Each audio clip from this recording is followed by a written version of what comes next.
Voy a tratar de colocarla en pantalla completa.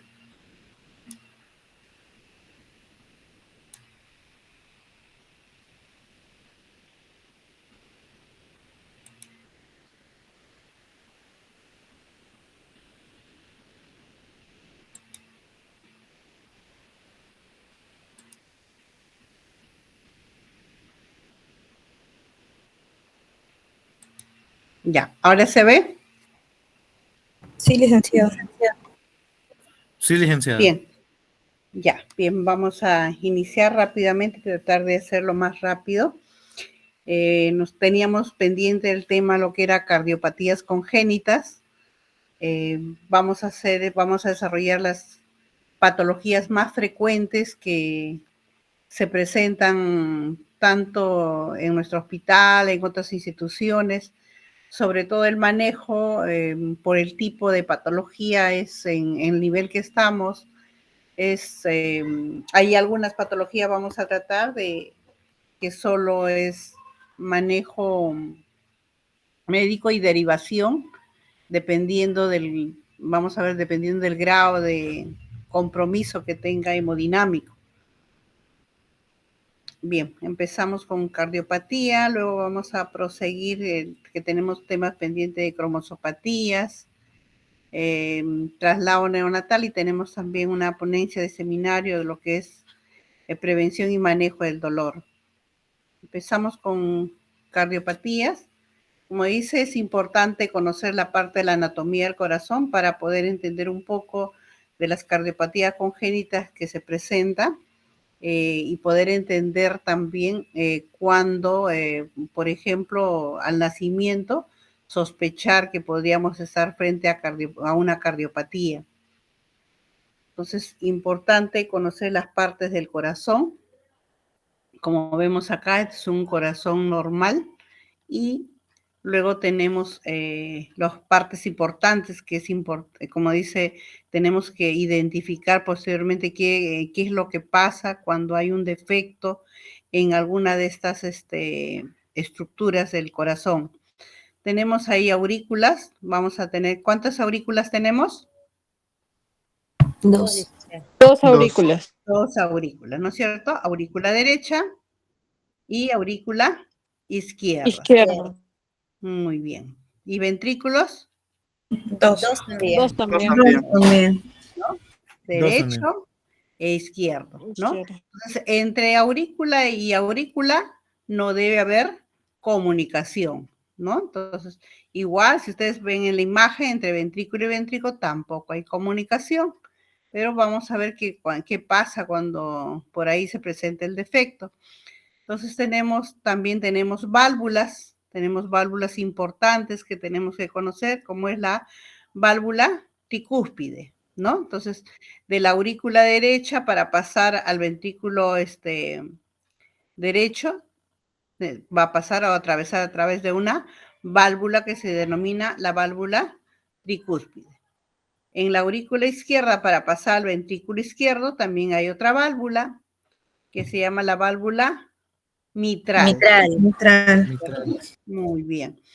Tenemos lo que es la arteria pulmonar, y tenemos la aorta, ¿no es cierto? ¿Dónde nace la arteria pulmonar? Chicos, ¿dónde nace la arteria pulmonar? Del ventrículo derecho. Ventrículo derecho. Entonces, la arteria pulmonar también tiene una válvula que se llama la válvula pulmonar, ¿no? Entonces, esa arteria pulmonar, ¿a dónde va? Esa sangre, ¿a dónde se dirige? Hacia los alvéolos, a los pulmones. Hacia la Los pulmones. ¿Circulación mayor o circulación menor? Circulación menor. Circulación menor, ¿no? Es decir, se dirige hacia los pulmones. Muy bien, ahí tenemos también la otra, es que la aorta, ¿no? ¿Dónde nace? El ventrículo izquierdo. El ventrículo izquierdo. Izquierdo, muy bien. Ventrículo izquierdo, igual esta aorta tiene una válvula que se denomina válvula aórtica. Así es, como ven, hace su recorrido y dentro de ellos hay puntos importantes que hay que conocer, que es el tronco brachiocefálico, la arteria subclavia izquierda, la arteria carótida. Entonces, esto también desciende. ¿Qué circulación es? ¿A dónde se Circulación dirige? mayor. Es la mayor. Hacia el Mayor. mayor. Muy bien. Entonces, otro punto importante que tenemos que conocer, que en la aurícula izquierda, ¿qué ingresan? Sangre no oxigenada. Las arterias pulmonares.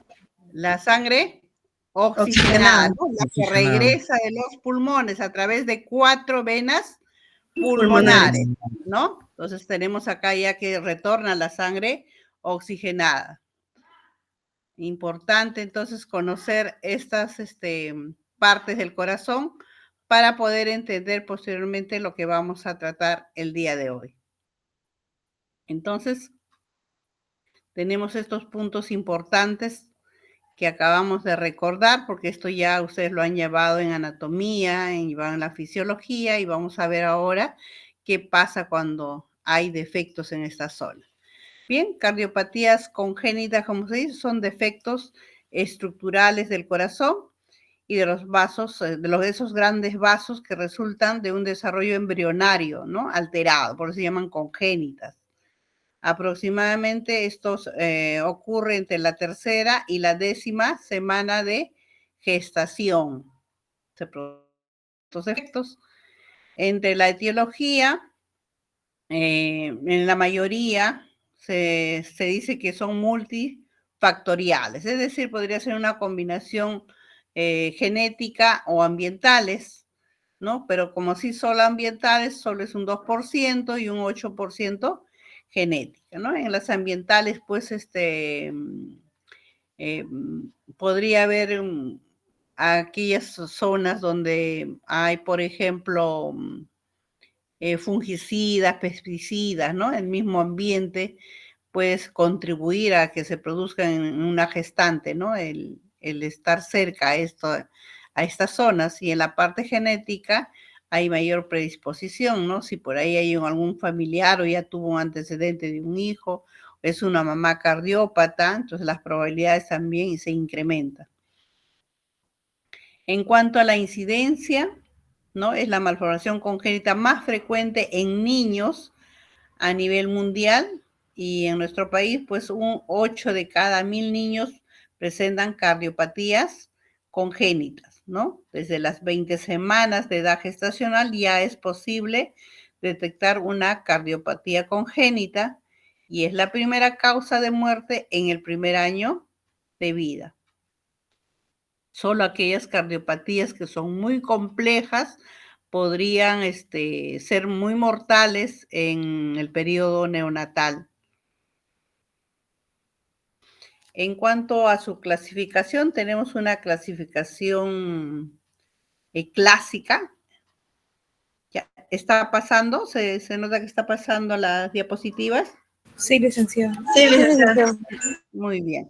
Entonces tenemos las clásicas, ¿no? La acianótica y las cianóticas. Como dice A, dice no hay cianosis, en cambio en las cianóticas sí hay cianosis. En las acianóticas hay cardiopatías que ocasionan o producen flujo pulmonar aumentado, y también hay cardiopatías que ocasionan flujo pulmonar disminuido o también podría estar normal. Igual en las cianóticas también hay cardiopatías con flujo pulmonar aumentado o incrementado y con flujo pulmonar disminuido. Dentro de las cardiopatías, pues de flujo pulmonar aumentado, las más frecuentes tenemos la comunicación intraventricular, la comunicación intraauricular, la persistencia del ductus arterioso y el canal o fístulas aurículas ventriculares. Y en el flujo pulmonar normal o disminuido tenemos la estenosis aórtica, la coartación aórtica, la estenosis valvular pulmonar. Y en el grupo de las cianóticas, la más frecuente tenemos, por ejemplo, la transposición de grandes vasos, el tronco arterioso común, ventrículo único y drenaje venoso pulmonar anómalo, ¿no? Son cardiopatías que ocasionan flujo pulmonar aumentado. Vamos a ver que en algunas de ellas también podría ser normal, dependiendo en este caso, de la severidad con la que se presenta. Aquellas que ocasionan flujo pulmonar disminuido, tenemos la tetralogía de Fallot, que es la más frecuente en este grupo, la atresia pulmonar, también tenemos la atresia tricuspidea y anomalía de Ewinstein, ¿no? Entonces, tenemos acá las cardiopatías más frecuentes de acuerdo a la hemodinámica que producen estas cardiopatías, ¿no? Y algunas de ellas las vamos a desarrollar con algunas características que es importante conocerlas. Importante conocer por qué hay que, o de qué manera tenemos que manejar. Sobre todo, por ejemplo, tenemos aquellas cardiopatías que producen flujo pulmonar aumentado, que lo hemos visto también, que se pueden presentar tanto en las acianóticas y en las cianóticas, ¿no? Entonces, estas cardiopatías que ocasionan flujo pulmonar aumentado, en ellos pues hay un aumento de volumen, ¿no? Y esto ocasiona un aumento también de precarga, y a la vez al ocasionar la precarga también ocasionan el aumento del flujo pulmonar, y por lo tanto hay un incremento de oxemia, ¿no? Y estas cardiopatías que tienen flujo pulmonar aumentado, pues pueden ocasionar insuficiencia cardíaca congestiva. En los que son flujo pulmonar disminuido, hay disminución de volumen, disminución de flujo pulmonar, ocasionan congestión cardíaca y terminan ocasionando crisis de hipoxia, ¿no? Entonces, esas son las características importantes que tenemos que conocer, qué es lo que podía ocasionar de acuerdo al flujo pulmonar que se presenta en estas cardiopatías.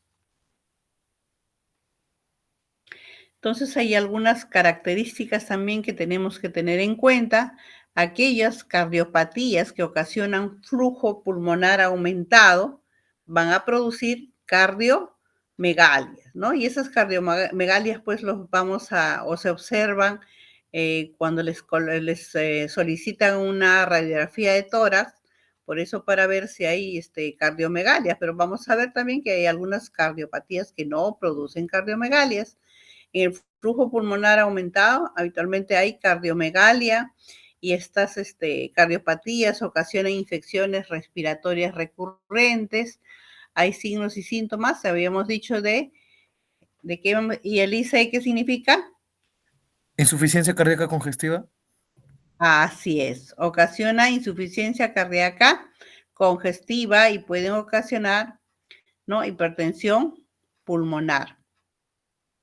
En los que las cardiopatías que tienen flujo o que ocasionan flujo pulmonar disminuido, habitualmente vamos a encontrar que el corazón está normal, el tamaño vamos a ver normal, ¿no? Pero sí producen cianosis, sí producen hipoxemia, e inclusive hay hiperviscosidad, eritrocitosis, trombos, acropaquia, ¿no? Y en estas cardiopatías, pues hay contraindicaciones para la parte de la cirugía.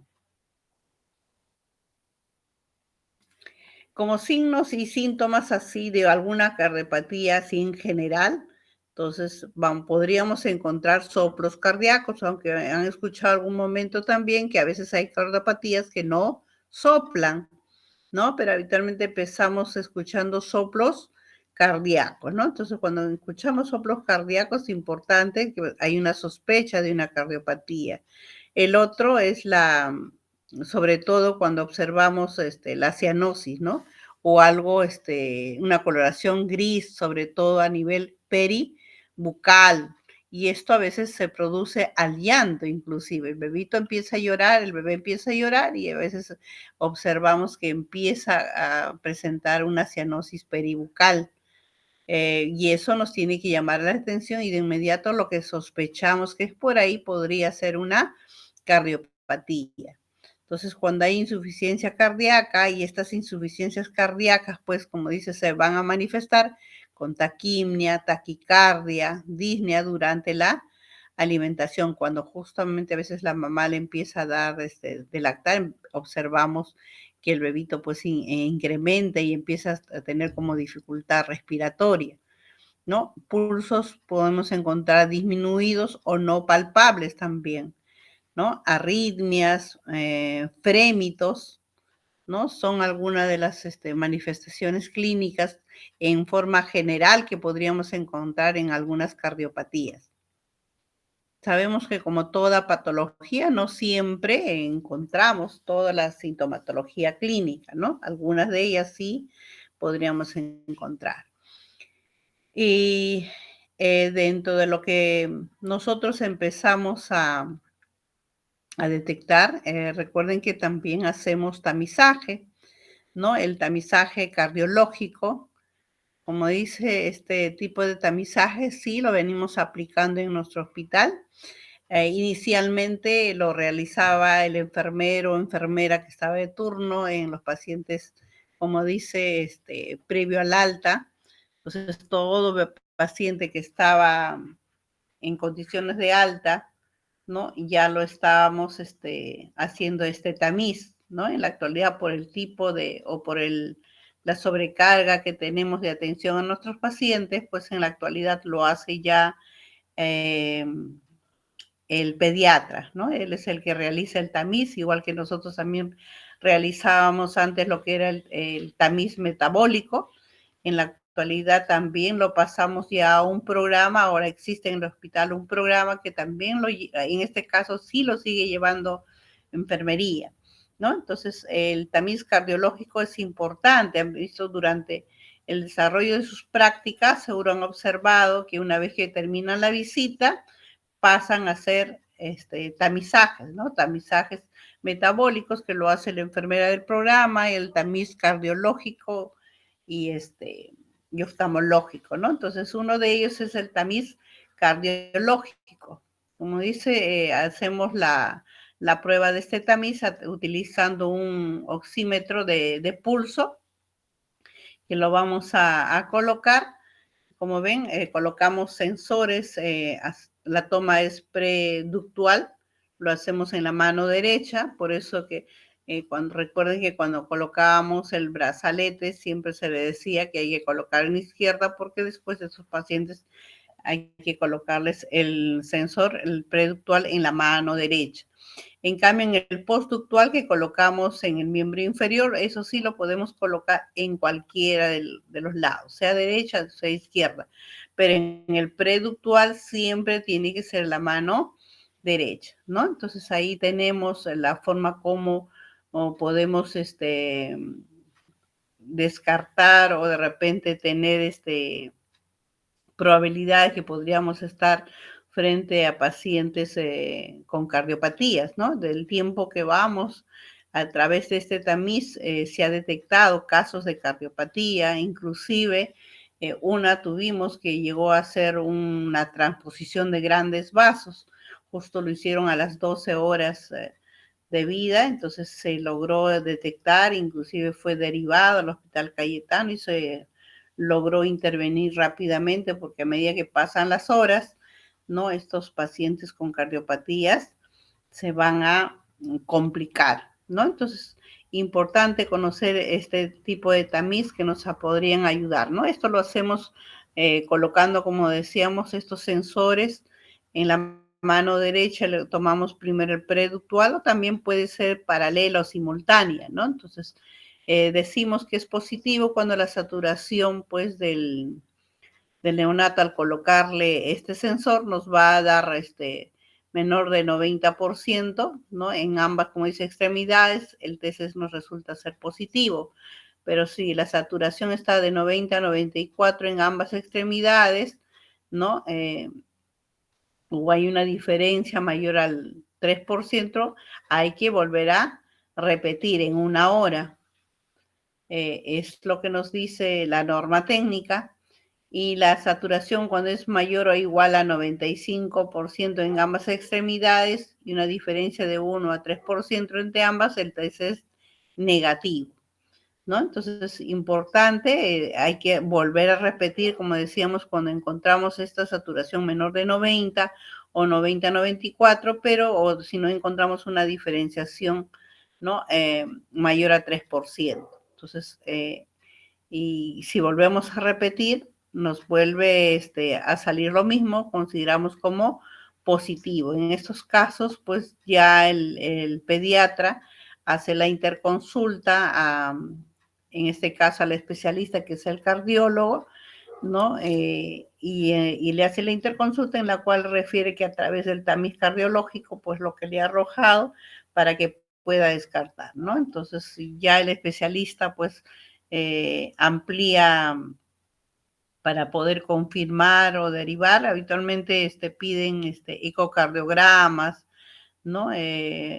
Radiografía de tórax lo podría solicitar el pediatra y con adjunta el resultado del tamiz, y con eso es la que solicita la interconsulta, ¿no? Entonces, con la radiografía de tórax, sobre todo para ver si hay cardiomegalia, ¿no? Entonces, para poder que sea evaluada en este caso por el cardiólogo, ¿no? Entonces, cuando a la hora, por ejemplo, hay variación o cambio, vas a considerarlo negativo. En estos casos no sospechamos de una cardiopatía y sigue todo lo que le corresponde a continuar el manejo ya en la etapa neonatal y posterior a ello.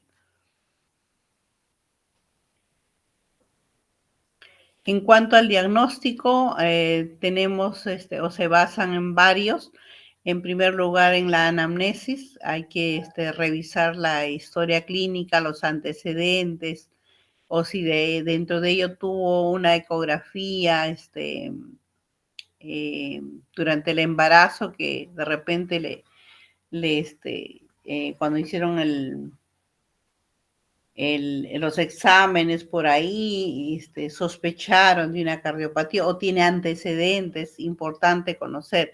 Y eso se va a lograr a través de la entrevista, ¿no? Cuando se ve la clínica y entrevistan y se amplía. El examen físico, como dices, a través de lo que hacemos, la clínica del paciente y lo que hacemos el tamiz, ¿no? De acuerdo a si encuentran alguna alteración o sospecha, pues como les digo, le van a solicitar una radiografía, y a través de la radiografía lo que permite es, como dice, delimitar el tamaño del corazón para ver si hay cardiomegalia, como les decía, y determinar si la vasculatura del corazón se encuentra aumentado o se encuentra disminuido. Dependiendo de ello, ya le solicitan un electrocardiograma. Entonces, el electrocardiograma lo que va a evaluar es la frecuencia cardíaca, el ritmo, el eje del corazón, los intervalos y la progresión de las ondas, ¿no? Entonces, y el ecocardio lo que específicamente va a mostrar es la estructura cardíaca, la función, como dice, miocárdica, el tipo del defecto de lesión que está presentando y su repercusión hemodinámica, ¿no? Entonces, de acuerdo a ello ya se realiza el manejo, ¿no? Son estos procedimientos importantes que requieren para poder, o es una ayuda para diagnosticar si estamos frente a cardiopatía y qué tipo de cardiopatías y cuál hay su implicancia, ¿no? En su estado de salud del recién nacido.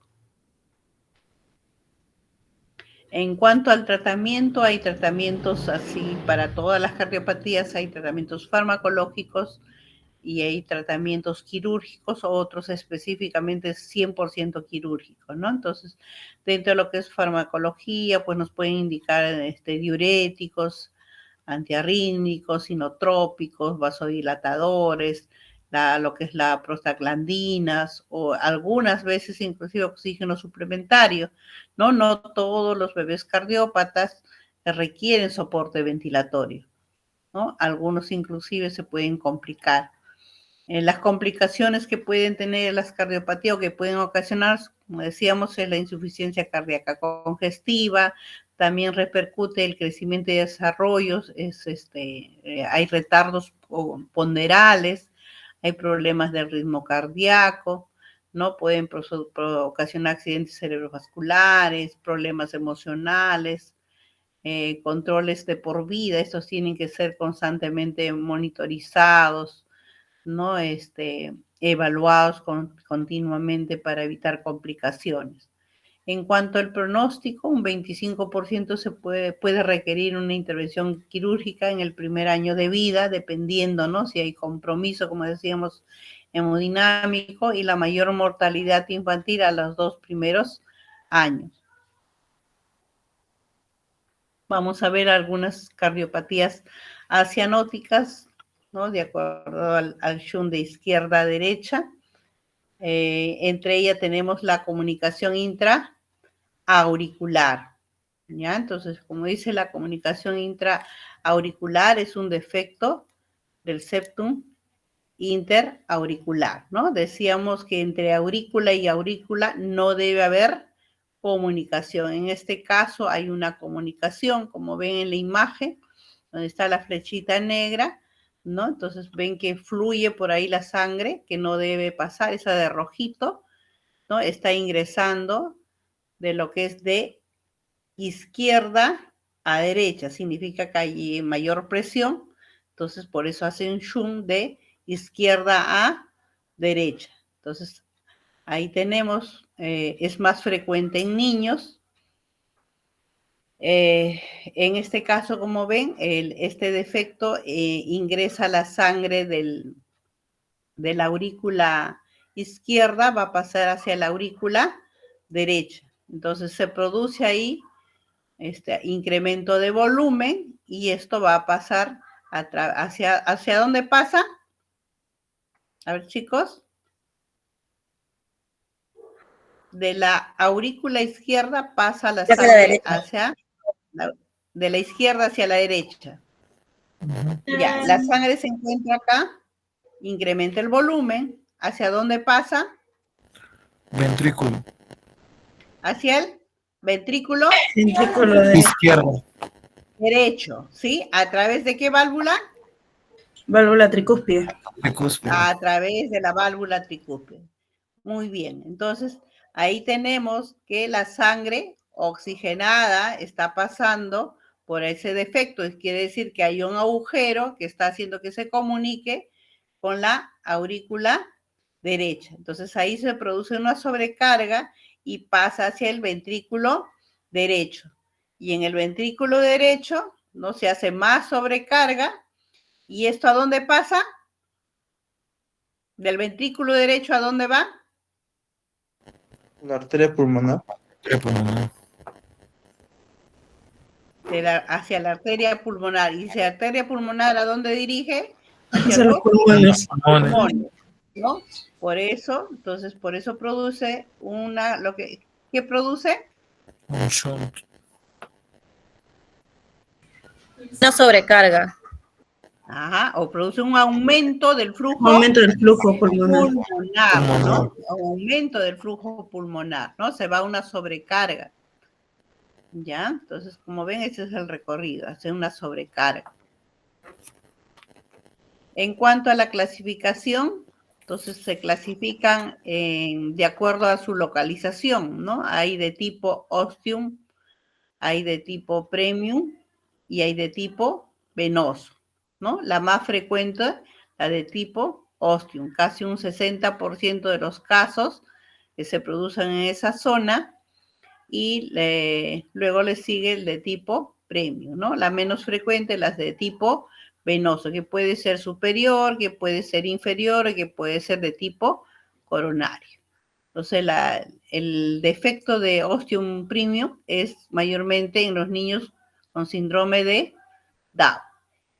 Este tipo de cardiopatías es más frecuente en niñas, ¿no? En sexo femenino.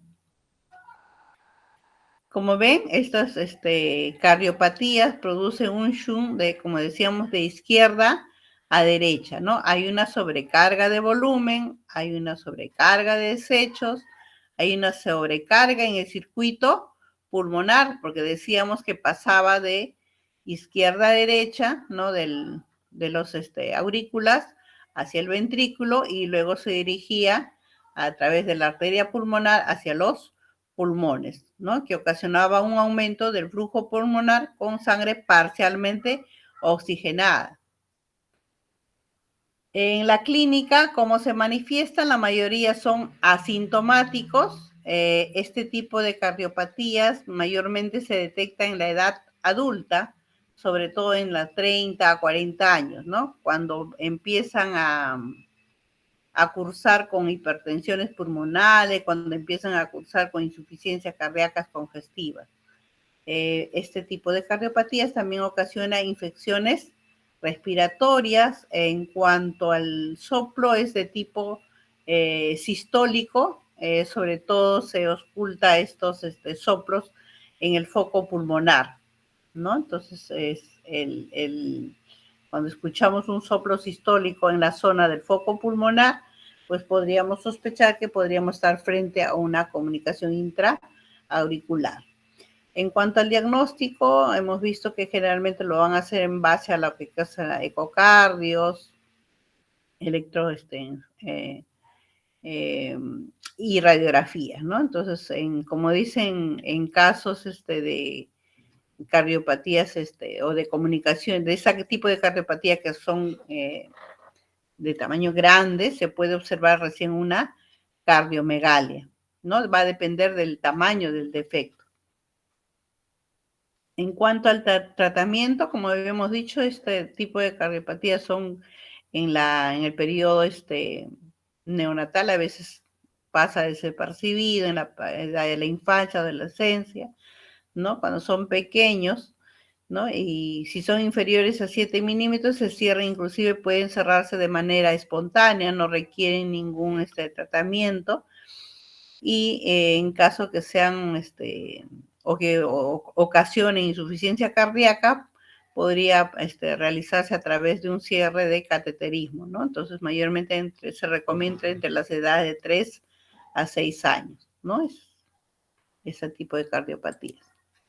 Luego tenemos la que es la cardiopatía de comunicación interventricular, ¿no? Como dice, es un defecto en el septum interventricular. Igual habíamos visto que no tiene que haber comunicación. Entonces, cuando hay una comunicación, estamos hablando, pues, de este tipo de cardiopatías, ¿no? Entonces, como vemos, en el anterior vimos en la parte de las aurículas, vemos ahora en los ventrículos. Como ven, hay una comunicación.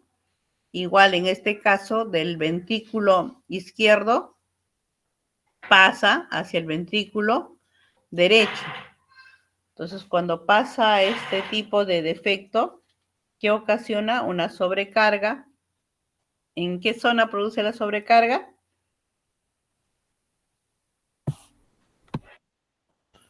En el ventrículo derecho. Ajá, entonces del ventrículo izquierdo pasa al ventrículo derecho, ahí se produce una sobrecarga y esto se dirige a través de ¿a dónde se va? ¿A dónde se dirige? Hacia los pulmones.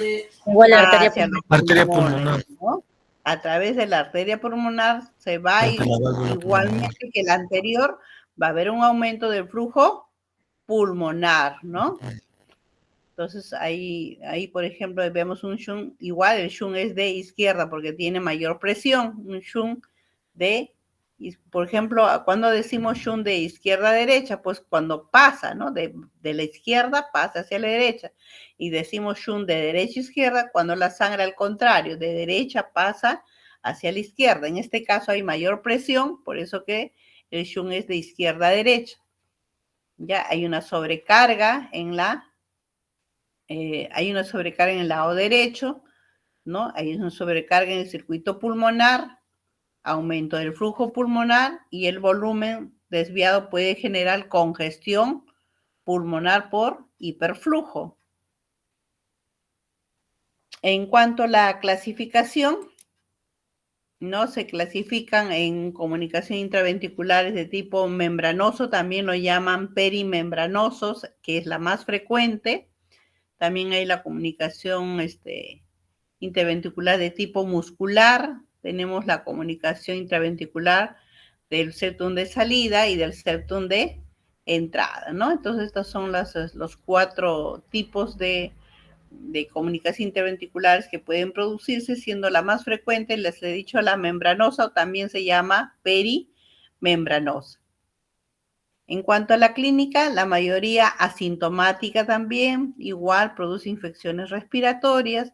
En este caso, el soplo es de tipo pansistólico, rudo o áspero, ¿no? Entonces, es la característica que tienen estas cardiopatías. Su diagnóstico también se hace de acuerdo con lo que es la ecocardiografía, el electrocardiograma, la radiografía, ¿no? Son las que solicitan para poder confirmar la sospecha, ¿no? Y decir qué tipo de cardiopatía. En cuanto al tratamiento, el 40% se cierran espontáneamente al año de vida. En algunas veces pueden requerir tratamiento farmacológico, en la cual reciben lo que es el captopril o enalapril, en casos que sean unas cardiopatías o ocasionan cortocircuitos o sean grandes, pueden recurrir a la parte quirúrgica con un cierre percutáneo, ¿no?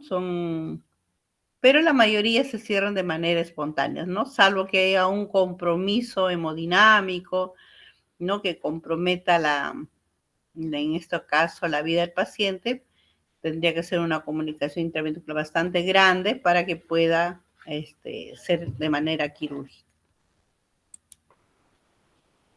Otra cardiopatía, tenemos la persistencia del ductus arterioso, ¿no? Como dice, esa ausencia de la obliteración del ductus arterioso. Recuerden que cuando nacen los bebés, una vez que nacen, se hacen los cortos y es uno de ellos que se tiene que obliterar, ¿no? Entonces, donde ven la flechita, ¿no? Normalmente esto es normal en el periodo fetal.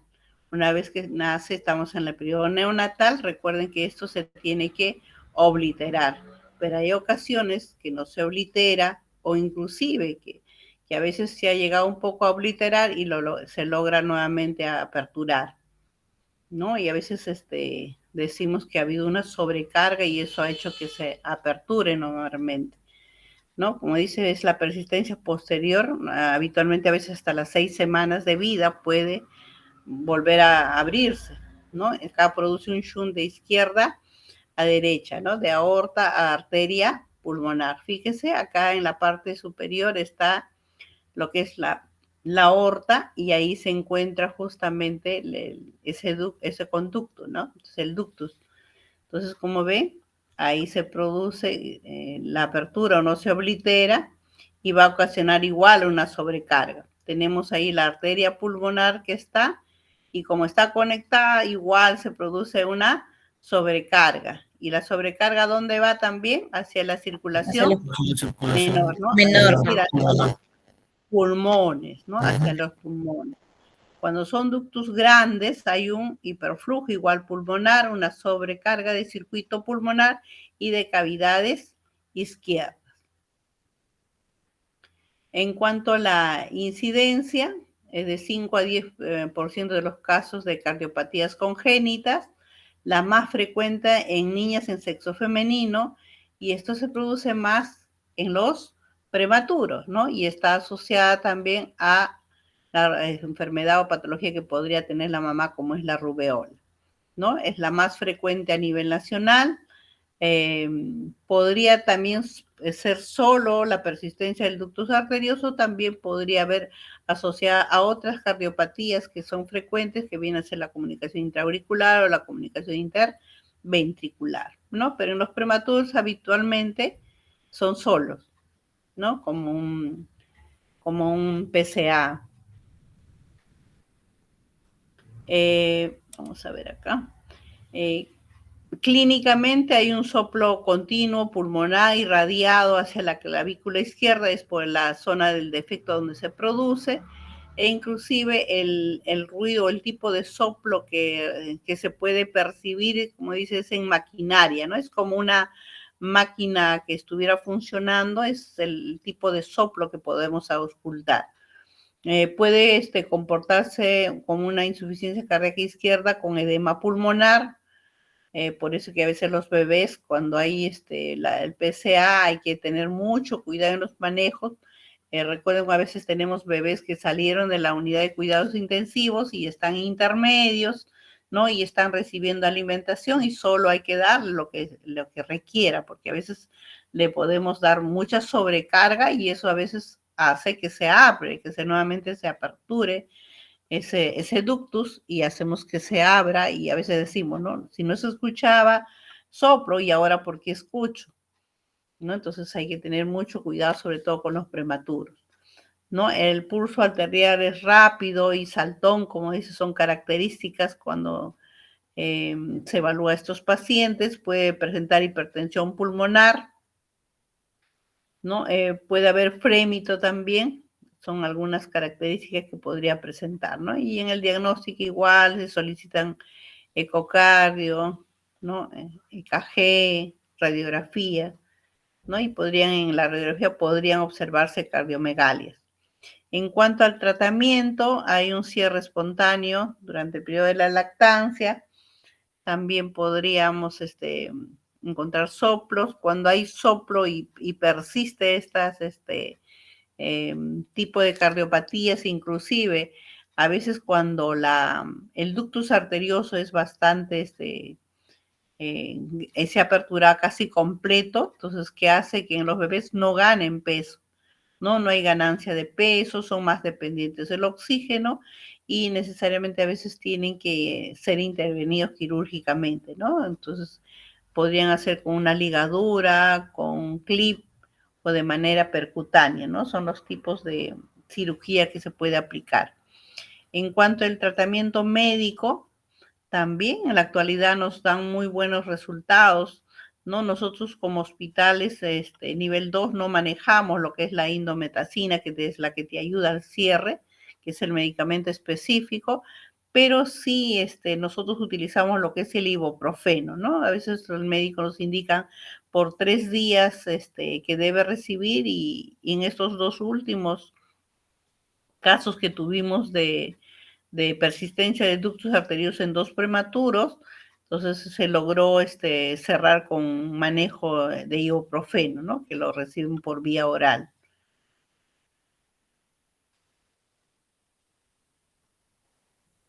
Tenemos la otra patología que es la coartación de la aorta. Como dice, la coartación de la aorta viene a ser un estrechamiento de la arteria aorta que se produce una obstrucción en su flujo, ¿no? Es la quinta cardiopatía congénita más frecuente.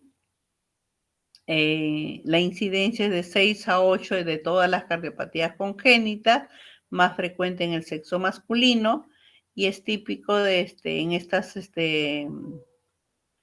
cromosopatías, como es en el síndrome de Turner, se suelen presentar estas cardiopatías.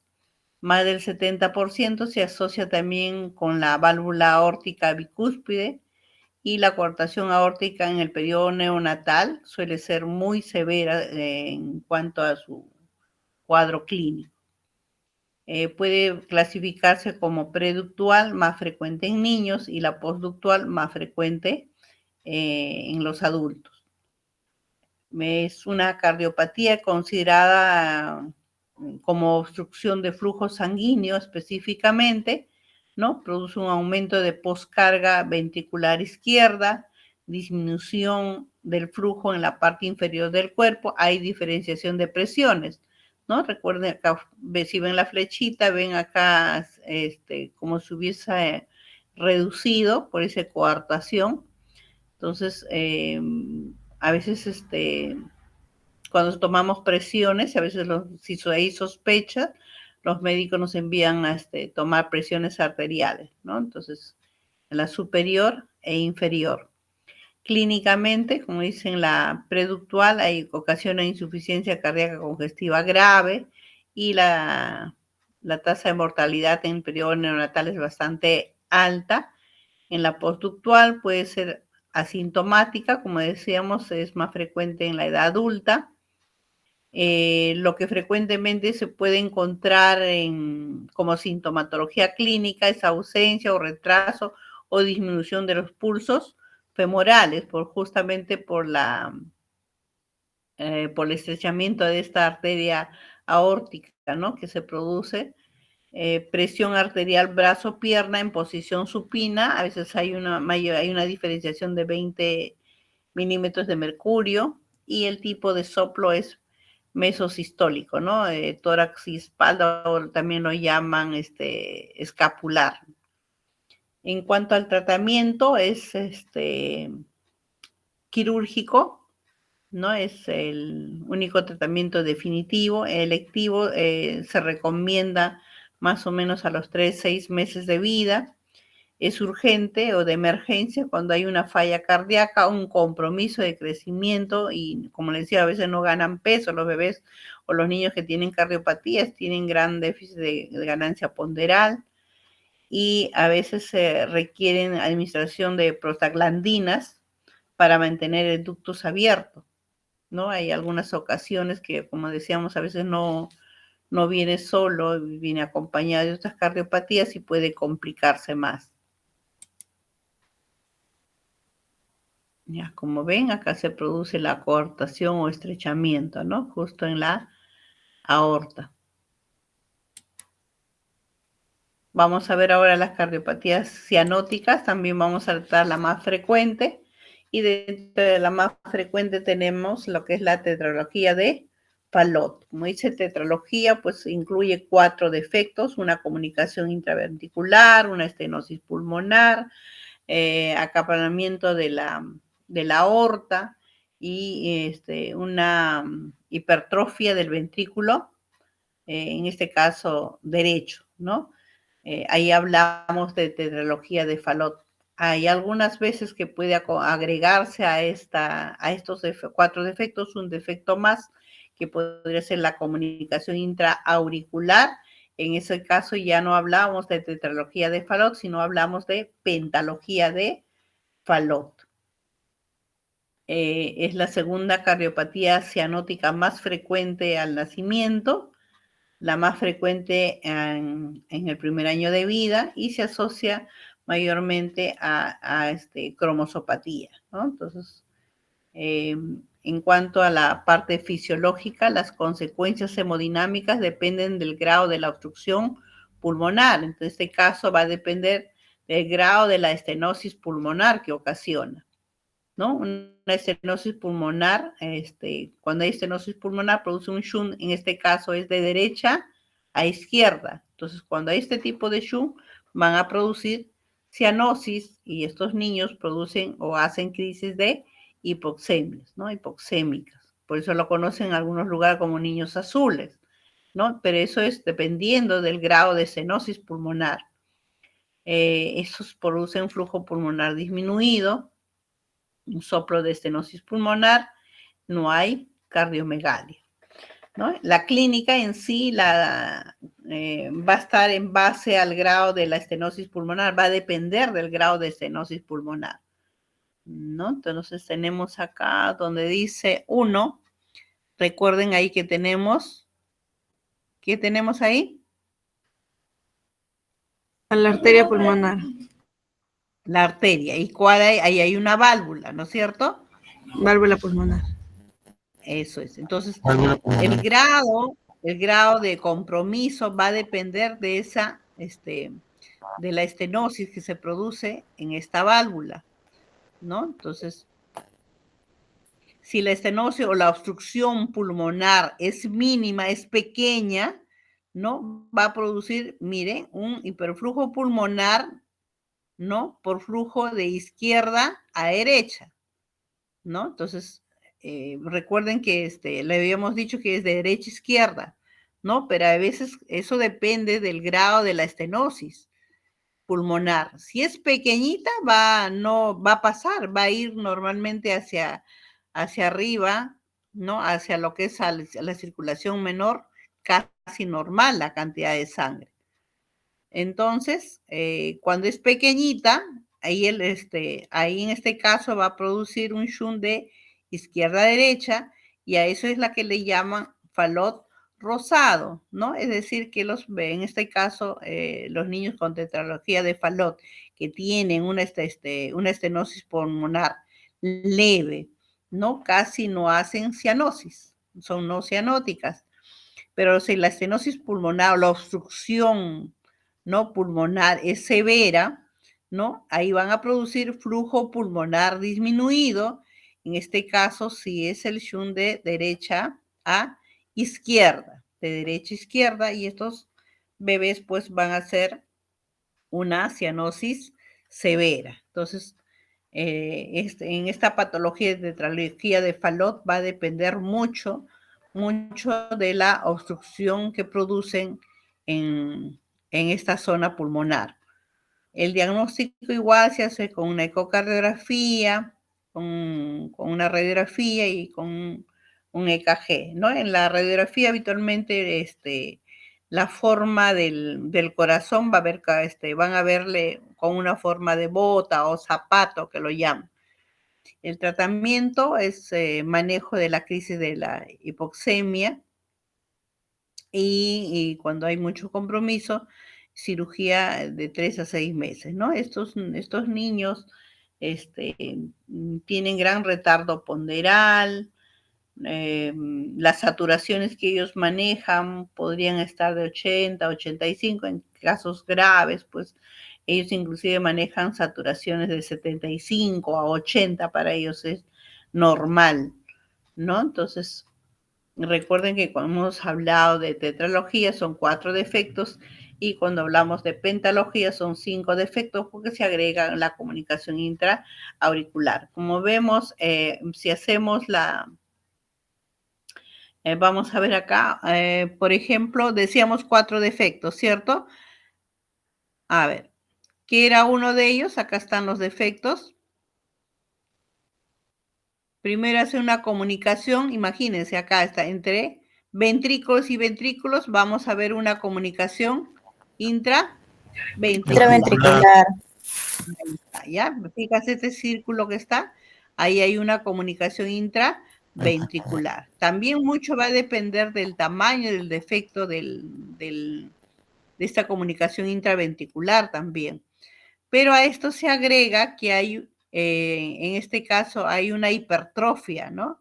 Hay una hipertrofia del ventrículo derecho, como lo ven, es más pequeñito, ¿no? Si ven esta parte azulita que estoy sombreando, está reducido, ¿no? Y más lo que la sangre está pasando a través de la comunicación intraventricular, entonces se va a ver acá una sobrecarga. Y si a esto se añade más la estenosis pulmonar que sea muy marcada, como decíamos, severa, pues la sangre que va hacia los pulmones irá poquito o bastante. En cantidad. Poco, licenciada. Poco, ¿no es cierto? Porque si hay una Claro, porque la estenosis bloquea. Hay una estrechez, ¿no? Y va a ir poca sangre, entonces se va a oxigenar poco, y recuerden que por dónde va a pasar, ¿no? Entonces, por eso decía que mucho va a depender del grado de la obstrucción pulmonar que ocasiona. ¿Ya? Entonces, inclusive ahí tenemos lo que es esta arteria aórtica, casi un 25, o inclusive algunos dicen un 25% a 50% se desplaza más hacia el lado derecho, ¿no? Entonces, por eso lo llaman acabalgamiento aórtico, ¿no? Casi hay un ligero desplazamiento hacia el lado derecho. Algunos dicen de 25 hasta un 50% podría ser.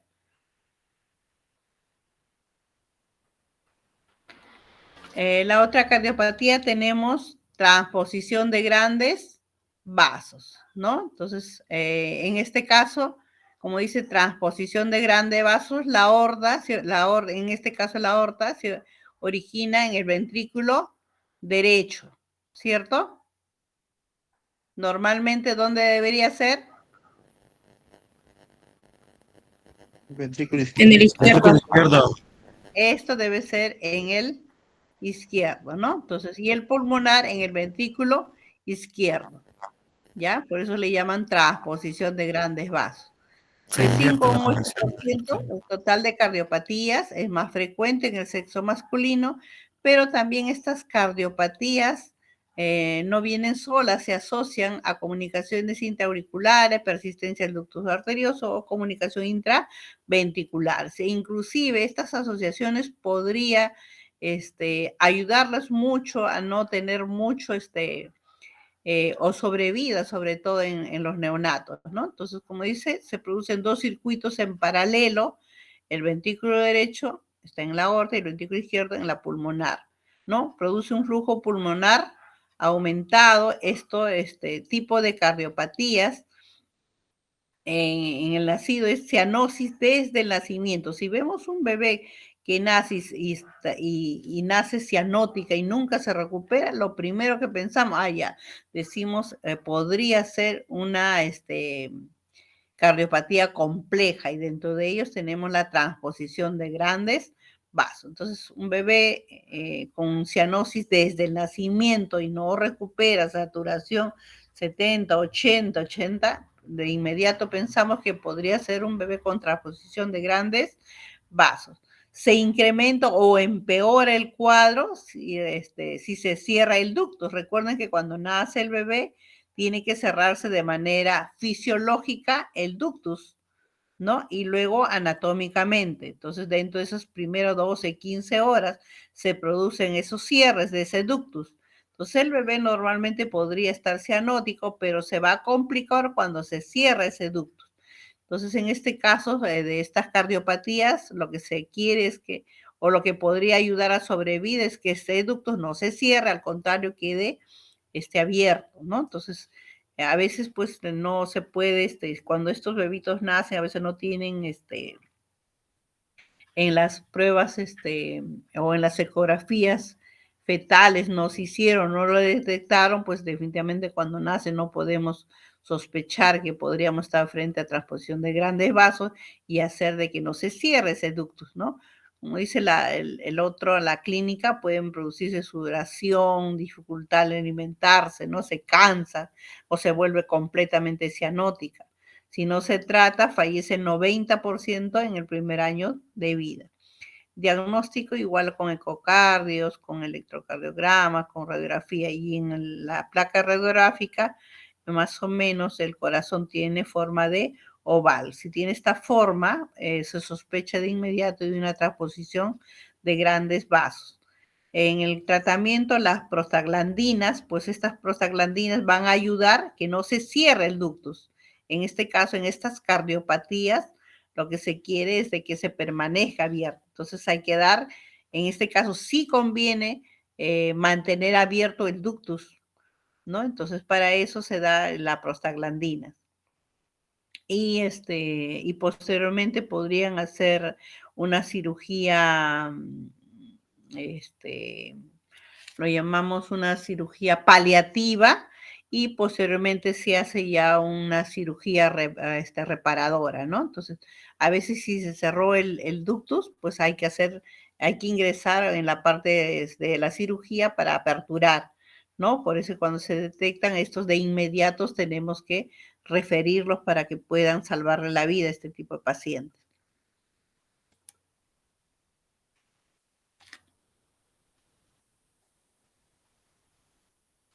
La otra patología tenemos el tronco arterial común, ¿no? Como dice, es una sola estructura, nace la aorta y el tronco pulmonar en uno solo. Como ven, está ahí en el centro. Es rara este tipo de cardiopatía, sí tiene una incidencia de casi 0.2 a 0.3%, ¿no? El tipo es una arteria desde la base del corazón con valva semilunar y algunas veces están asociadas también a comunicaciones intraventriculares. En la parte de la fisiopatología, pues va a ocasionar una cianosis leve.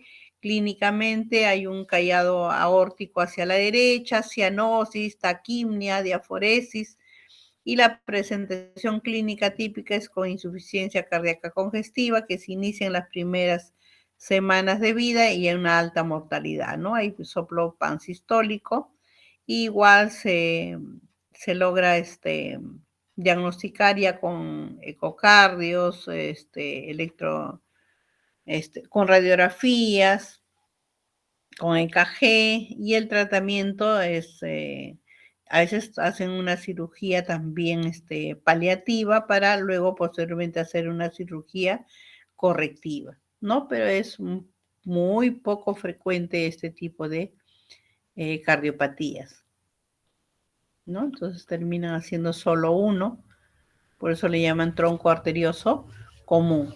En cuanto a nuestras intervenciones, como le digo, esto requiere un manejo exclusivo en hospitales que manejan, inclusive en hospitales especialmente para manejo de pacientes con cardiopatías. No todas las instituciones hospitalarias en Lima tienen para atender a estos pacientes, ¿no? En este caso tenemos en lo que es el Hospital Instituto Nacional de Salud del Niño, la que está en Breña, ¿no? Manejan, es el más grande, que manejan este tipo de pacientes, y habitualmente hacemos referencia a esta, o la de San Borja, ¿no? Son las dos instituciones que manejan este tipo de pacientes, y hacemos referencia a estos hospitales.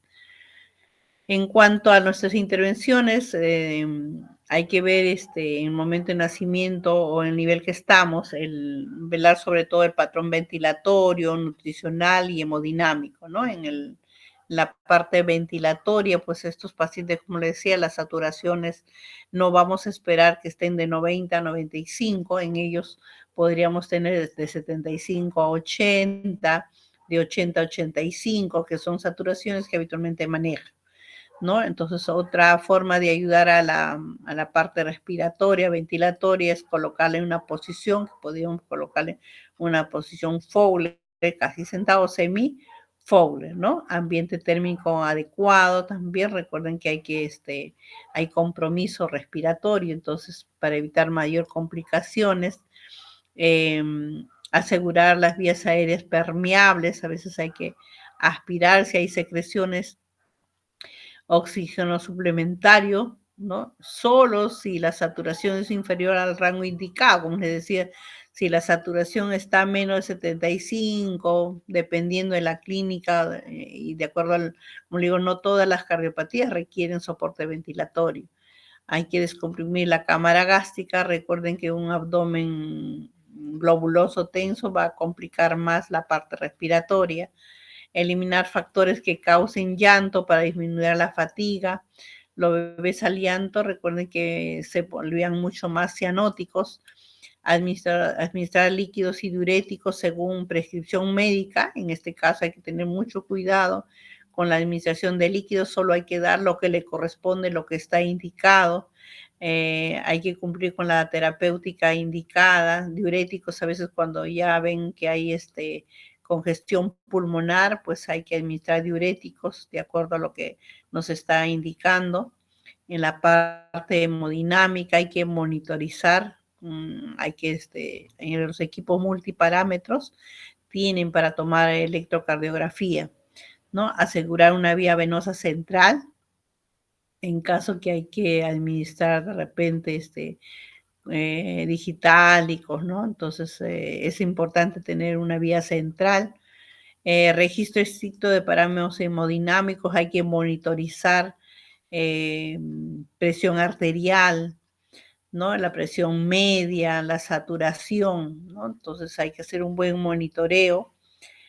Balance hídrico estricto para no darle sobrecarga, o tampoco para irnos al otro extremo de que se pueda deshidratar. Valorar el estado de hidratación de piel y mucosa, administrar los medicamentos prescritos, efectivizar la toma de muestra en caso que estuviera con soporte ventilatorio. A veces hay que efectivizar para ver cómo está. En caso que pidan glucosa, ¿no? Otros exámenes. En la parte nutricional, alimentar con leche materna a través de la sonda orogástrica para evitar la fatiga, en este caso del bebé. Y si le ofrecemos por succión, dependiendo de la saturación, hay que hacerle de manera fraccionada y lenta, ¿no? favorecer la extracción manual y almacenamiento de la leche materna, educar a la mamá en esta parte, administrar nutrición parenteral en caso que no haya o tenga de repente no muy buena tolerancia oral o de repente la frecuencia respiratoria está o hay mucho trabajo respiratorio, pues hay que alimentarla a través de la nutrición parenteral. Control estricto de peso, o a veces nos indican cada 6 o cada 12 horas, ¿no? Alimentar con fórmula enriquecida si no hay leche materna, entonces ya nos pueden indicar darle fórmula, y si se requiere que gane peso, ya nos agregan unas fórmulas que se manda a preparar para que pueda ganar peso, ¿no? Es lo que podemos hacer nosotros en esta fase inicial, y de acuerdo a la complejidad ya se deriva al paciente, ¿no? Para su manejo o en este caso para la reparación quirúrgica. Bien, estos son lo que son cardiopatías. También igual tienen su fecha de celebración. No sé, el 14 de febrero es Día Internacional de las Cardiopatías Congénitas.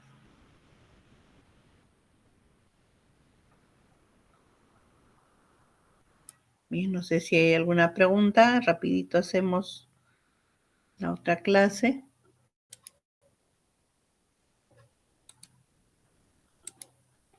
No, licenciada. Maestra, todo claro. Bien, vamos a hacer las alteraciones cromosómicas. Ya algún momento lo han desarrollado, probablemente en otra asignatura. Vamos a, sobre todo, complementar. A ver, vamos a ver si se puede.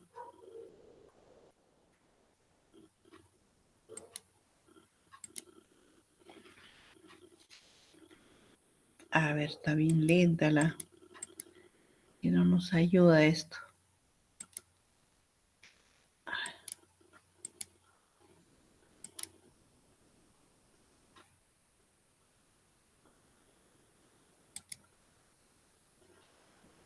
Me indican, por favor, si lo pueden visualizar. Sí se observa, licenciada. Observa, licenciada. Anomalías cromosómicas.